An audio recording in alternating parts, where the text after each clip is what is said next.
Haladong, banat jud og bike.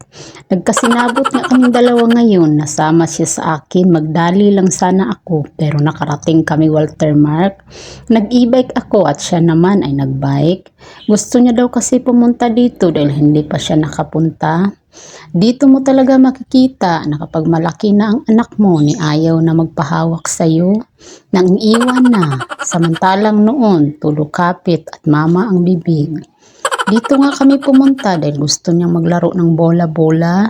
Pero kanina pa yan ang ulit sa akin, pabili ng bola. Sabi ko sa palengke na lang kay medyo mura. Wala tayong pera. Tinulungan ko na nga para matapos kami at makauwi na agad. Ito at lumipat pa siya dito dahil gusto niyang ubusin yung toykins na binili niya. Pagkatapos ay gutom na daw siya kaya kakain daw muna kami. Hala inahan, pagbigyan mo na. Salamat sa panonood.